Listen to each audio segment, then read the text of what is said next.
If you think Brock Lesnar beating Oba Femi means Oba failed, you watched the wrong match. Because Brock won the pin, but Oba won the argument. And that argument starts with one insane detail.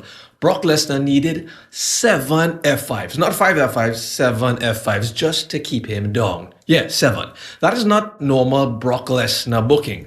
It's 5 at the most. Normal Brock walks in, destroys someone, hits 1 F5, maybe 2, and leaves while everyone remembers why he is the beast. But this one was a kinda different. This did not feel like Brock proving dominance. It felt like Brock trying to solve a problem that just refused to stay down.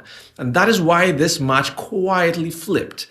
Because every extra F5 made Brock look stronger on paper, but it made Oba look scarier.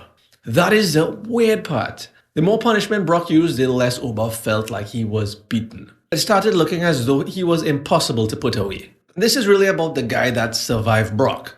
That is exactly what happened here. Brock got his revenge, Oba got protected, and WWE got the perfect debate. Was this Brock proving he's still the beast, or Oba proving Brock needed everything he had, and maybe even more?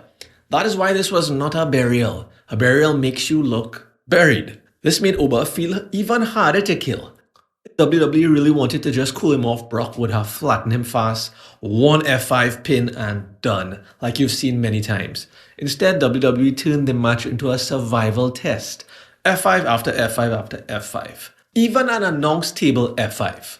Why is Oba still here? That question is more valuable than a clear win. Because now Oba has the one line that can haunt Brock forever. You needed 7. Maybe he should call it the F7. Yeah, that is it. Because when Brock takes somebody into Suplex City, and in this case F5 City, they are supposed to look smaller. When Brock gets serious, the match is supposed to feel done. But against Oba, the finish did not feel finished. And this is potentially how WWE is quietly building the third match, the final one. Probably not for next week or next month, but SummerSlam maybe? That third match now has a much bigger question. What if 7 F5s are just not enough? Because now Oba has proof. He stood across from Brock Lesnar, took the kind of punishment most wrestlers do not survive just once, and still left fans arguing about him. That is clearly not a failed monster push. Actually, the plan seems to be working better than expected, if anything. Because for the first time in a really long time, Brock did not look like the only monster in the room.